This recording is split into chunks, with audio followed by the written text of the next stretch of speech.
Merci d'être très nombreux branchés sur Canal Congo Télévision pour vous informer.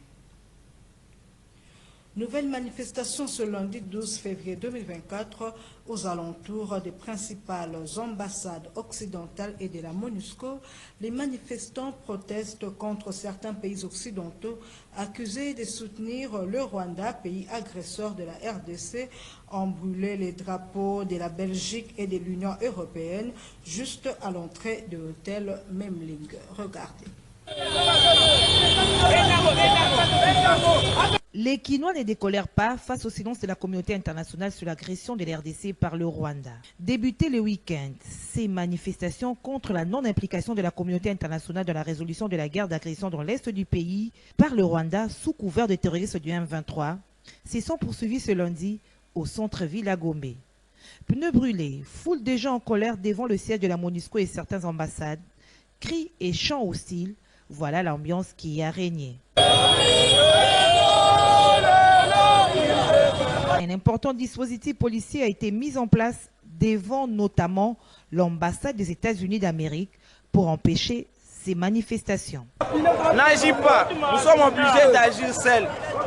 Étant un Congolais que nous sommes, on va continuer de faire couler nos armes, nos larmes, nos sangs aussi à cause de ce pays. Merci. On n'a plus besoin de l'État ou policiers, quoi que ce soit, on va marcher seuls. Si on veut nous tuer derrière notre marche, qu'ils viennent. En même temps, on en a marre. Voilà. On en a marre, pourquoi? Parce que ce qui est en train de couler là à l'Est, c'est le sang de nos compatriotes. On n'a jamais vu un expatrié faire couler son sang parce que ce pays doit développer. Ce sont toujours nos propres compatriotes. La guerre de notre patrie va se profiter véritablement à ses propres enfants. Plus de mascarade. Ceux qui sont derrière tout ça, laissez notre pays développer en paix. Les Congolais mingi ba okufa na Est. Gouvernement ils ont le bélo côté, ambassade des États-Unis ils ont le bélo côté. Bango ba koma ba grande puissance ya nini. Tozo revendiquer likambo mboka.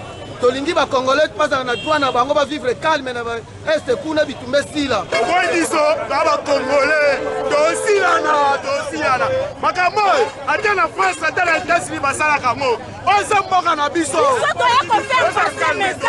Doit faire passer message. Les policiers vont faire na bango.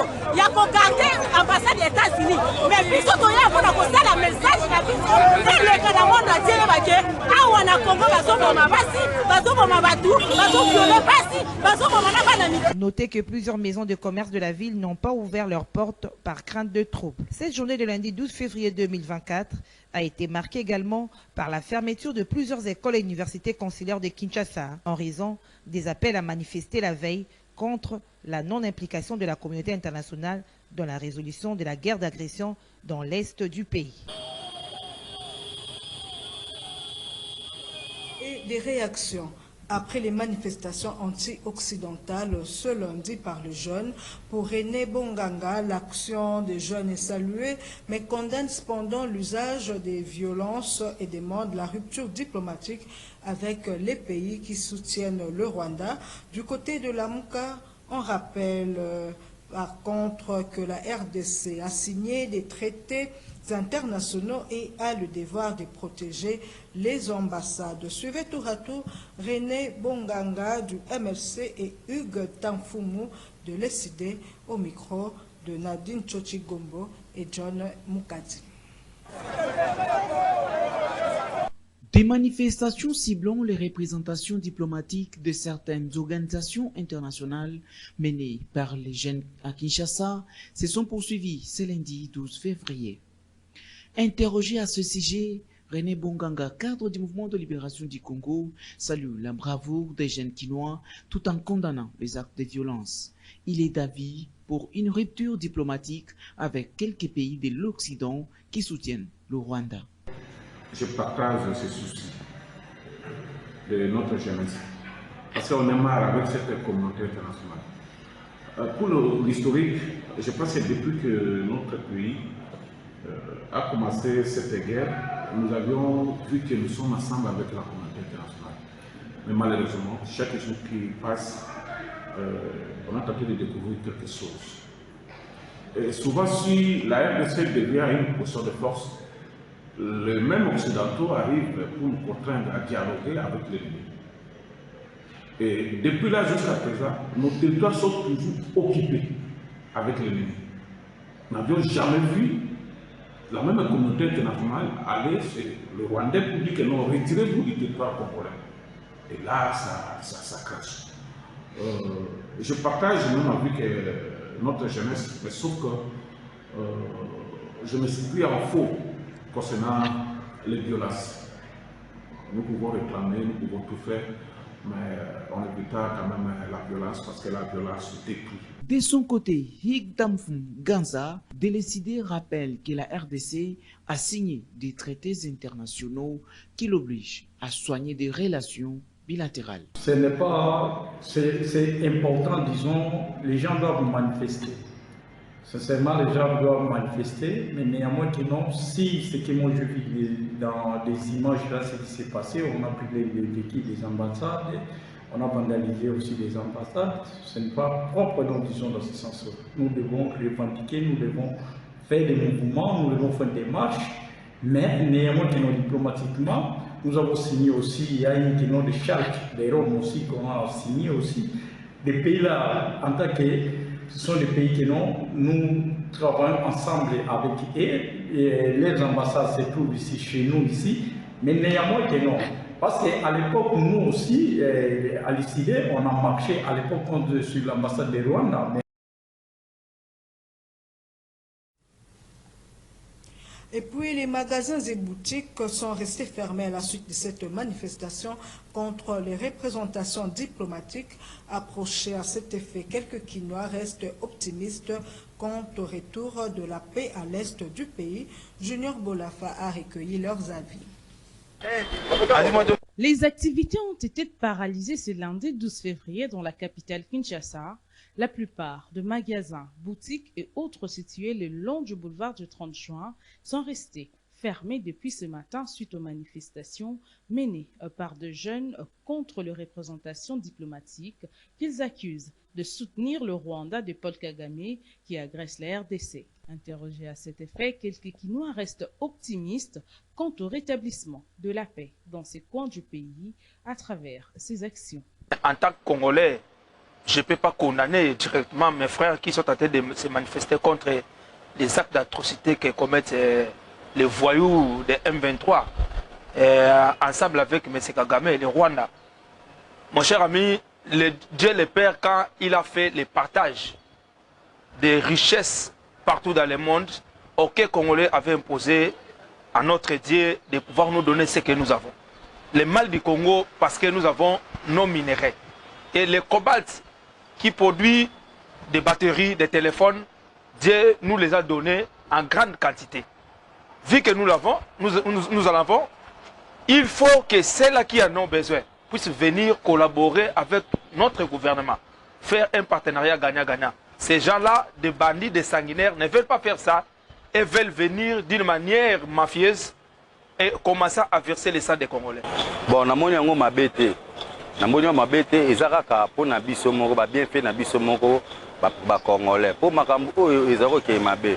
Omoni lelo ava solution ezwama esenga biso mo pepe Congolais tozwa solution. Bato bazokufa kuna na Goma. Na est des pays eza bandeko na biso ba Congolais eza bato misusu te siko makambo po ebonga Brazzaville oya te na mboka na biso aya ko revendiquer asala marche na compte na biso esengaka biso moko ba petit peuple congolais to sala po atso to landeli yango to tala ka mokonzi moko ta koya aya ko sala makambo oyo po to lembi mokonzi mboka boyi mobulu mais ça fait 30 ans nos frères et sœurs bazo kufa na este. On se comprendre, si on magasin au Kangama 2 mois et Kangama. Pour nini, bana, tozana bana na este, tozana bandeko, tozana ba beau frère. Il faut tout terme la ngoti na suka. On se comprendre. Ce qui est au sala ke, makambo yo Traoré azo sala, ezo sala mana Mali, to lo ba non occidentaux. Si ça n'engage pas le gouvernement, nous le peuple on va le faire. Et justement, par rapport à ces manifestations, le vice-premier ministre, ministre de l'Intérieur, Sécurité et Affaires coutumières, Peter Kazadi a réuni autour de lui le ministre des Médias ainsi que les services de sécurité afin de s'imprégner de la situation. Peter Kazadi a appelé la population au calme et annonce le renforcement de la sécurité pour éviter que l'ennemi ne profite de ces incidents. Regardez. La République fait constater que ce qui s'est passé aujourd'hui, quand bien même que nous comprenons certaines frustrations de nos compatriotes par rapport à ce qui se passe à l'est du pays, mais la manière dont les manifestants ont procédé viole plusieurs dispositions du droit international. Nous tenons donc à rappeler que les installations des diplomates étrangers, du personnel de la MONUSCO sont inviolables. Le gouvernement de la République ne peut pas accepter que nos citoyens s'attaquent à ce corps qui est bien protégé par les droits internationaux. Nous pensons que toute personne qui veut manifester est libre de le faire, mais dans le respect des règlements et des lois de la République. Nous avons un régime sur les manifestations. Chaque fois que quelqu'un veut manifester, il adresse une correspondance à l'autorité compétente, on autorise et la police sera derrière pour encadrer, ce que nous n'avons pas constaté aujourd'hui. Nous demandons donc à notre population de se calmer parce que le gouvernement de la République est conscient de ce qui se passe à l'est du pays. Le front se trouve à l'est, l'ennemi est à l'est. Nous devons consacrer notre énergie à attaquer cet ennemi, le combattre ensemble, et nous sommes convaincus que nous allons les renvoyer d'où il est venu. Il ne sert donc à rien d'entretenir une tension dans la capitale de notre pays. Plénière de validation des pouvoirs des députés provisoirement élus ce lundi 12 février 2024 à l'Assemblée nationale. À cet effet, les députés nationaux se sont retrouvés à la salle du Congrès du Palais du Peuple. Pour Christophe Mbosso Kodiampouanga, président du bureau d'âge de l'Assemblée nationale, il était question d'examiner les dossiers des élus issus des élections législatives du 20 décembre 2023. Suivez. Les députés nationaux se sont retrouvés dans la salle du Congrès du Palais du Peuple pour la plénière des validations des pouvoirs des députés provisoirement élus. Et c'est la province par province. Pour Christophe Mbosso Kodiampouanga, président du bureau provisoire de l'Assemblée nationale, il était question d'examiner les dossiers des élus issus des élections législatives du 20 décembre 2023. Ces points devraient donc être examinés à la lumière des rapports respectifs élaborés par les 26 commissions provinciales spéciales après vérification de l'article 121 de la loi orale. Bien auparavant, le bureau avait félicité les élus de toutes les provinces d'être acquittés du travail leur confié dans le délai imparti. Il espère que cet élan poursuivra tout au long de cette session extraordinaire, notamment au moment de l'élaboration et de l'adoption du règlement intérieur de la Chambre basse. S'agissant des missions assignées aux commissions spéciales, la plénière considère que la CENI avait arrêté les listes des candidats aux élections après avoir jugé leur dossier conforme aux exigences de la commission et de la loi électorale. Il en découle logiquement l'absence de quelques pièces dont certains dossiers ne seraient pas dus à leur transmission par la CENI. Par conséquent, cette responsabilité ne peut être imputée aux élus ni faire l'objet d'un quelconque contentieux électoral au niveau des commissions spéciales ni de la plénière. À son tour, le secrétaire rapporteur de la commission spéciale donne uniquement lecture des conclusions afin que l'Assemblée plénière se prononce sur l'approbation et la validité du pouvoir des élus concernés. À l'examen du rapport de vérification des pouvoirs des 32 élus du Sud Kivu, Christophe Mbosso a mis en application l'arrêt de la Cour constitutionnelle portant interdiction du cumul des fonctions pour ministres et autres assumant des fonctions d'État. Pour les concernés, il faut d'abord leur pouvoir et leur laisse 8 jours pour opérer un choix entre l'exécutif et le législatif.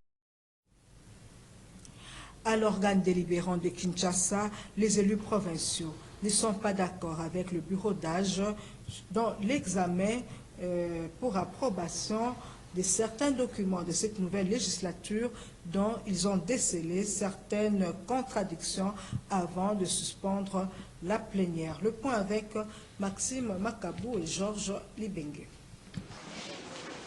Chers collègues, je vous souhaite la bienvenue. Plusieurs points étaient à l'ordre du jour de la plénière de ce lundi 12 février à l'Assemblée provinciale de Kinshasa, entre autres l'examen et approbation du projet de chronogramme des travaux de la session extraordinaire inaugurale de la nouvelle législature 2024-2028, déclaration de membres de partis et regroupements politiques sur leur appartenance à la majorité ou à l'opposition, aussi l'examen et approbation du projet de résolution portant création, composition et désignation de membres de la commission ad hoc chargée de la vérification du pouvoir de membres de l'Assemblée provinciale de Kinshasa.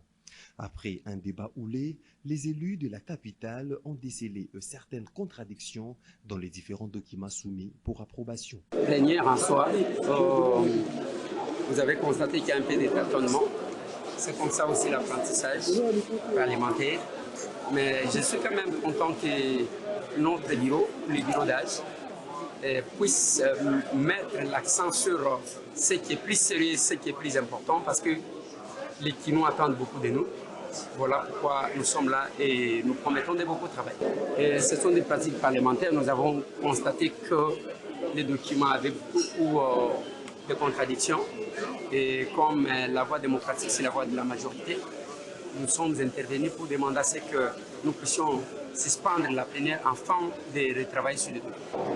Il était de mon devoir de venir non seulement participer à la plénière, la deuxième de la session, mais aussi me faire identifier par les différents services parce que nous sommes engagés à servir la population de Bandalé. Donc c'était une impression de joie de retrouver cette salle que nous voyons des Noirs, mais aussi de faire la connaissance d'autres élus de Kinshasa parce que c'est avec eux que nous allons collectivement nous mettre ensemble pour relever les défis de cette ville-province que nous chérissons.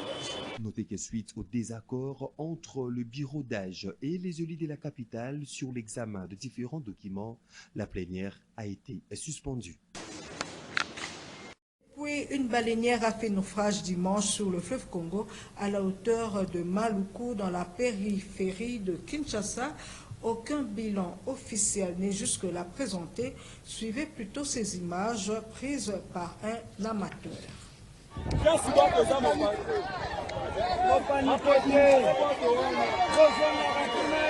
C'est un spectaculaire naufrage qui a été filmé par un amateur sur le fleuve Congo à la hauteur de Maluku dans la périphérie de Kinshasa. Cette baleinière transportant plusieurs personnes et des marchandises a fait naufrage alors qu'elle se rendait à Nyoki dans la province de Mai-Ndombe. Pour tenter de sauver les vies humaines, les pirogues se sont précipités pour secourir les personnes qui étaient à bord de cette embarcation en bois qui a coulé.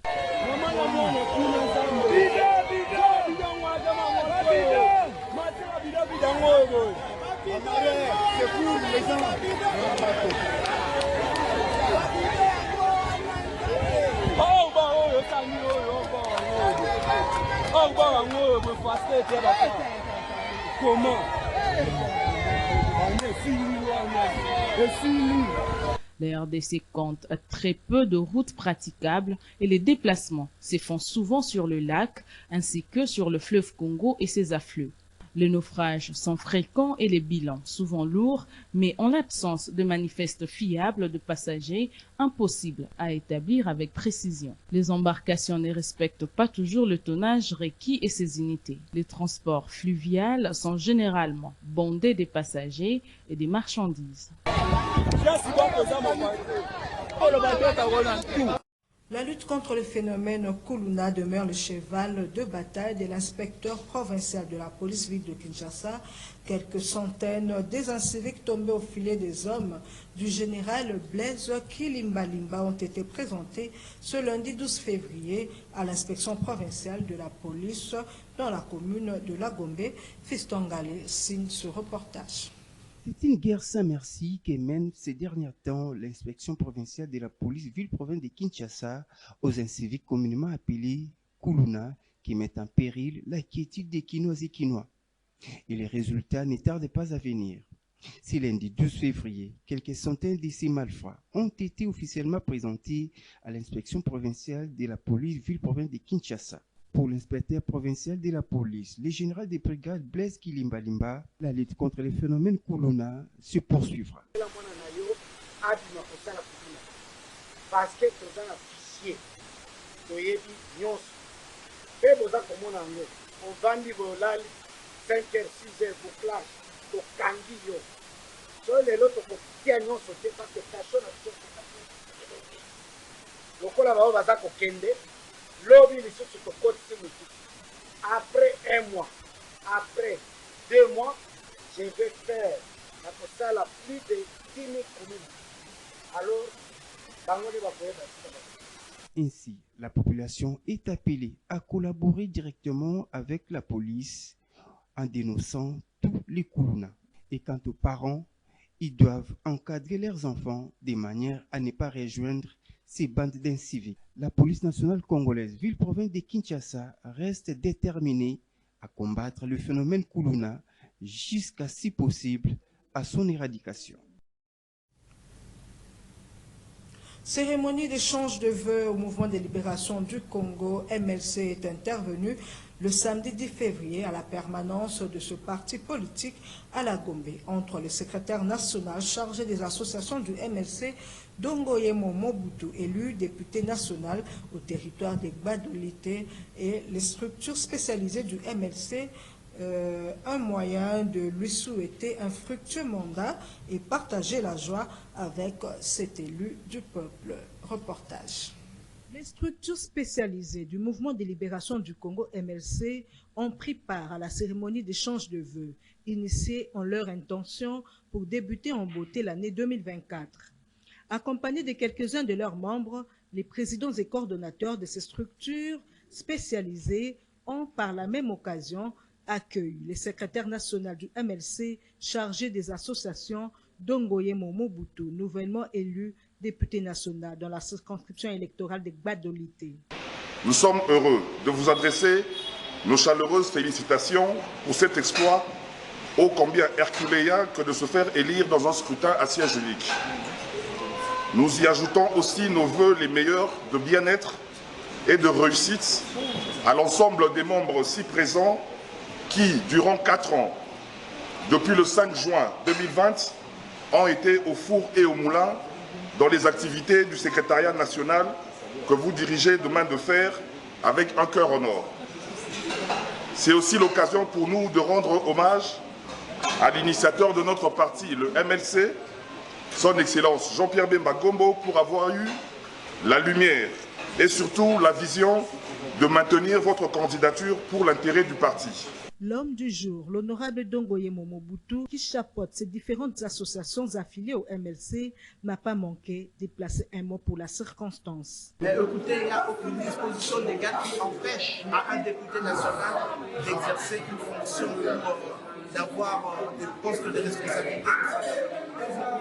À moins qu'il pèse à la haute hiérarchie de me démettre ou bien de me donner une opinion sur cette partie, mais jusqu'à présent, je suis secrétaire national en charge de relations avec les associations particulières et Dieu a voulu que je sois aussi élu député national. Donc, je suis là avec les colorations du MLC pour soutenir le MLC et encadrer, comment dirais-je, le fer de lance qui est, comment dirais-je, la cheville ouvrière de la mobilisation du MLC. Une chèvre et un tableau peint à son effigie lui ont été offerts en guise de cadeau. Les invités des marques étaient conviés à partager un repas et un rafraîchissement, une façon de raffermir leur lien de fraternité. Fin de ce journal télévisé sur Canal Congo Télévision. Merci de votre attention soutenue.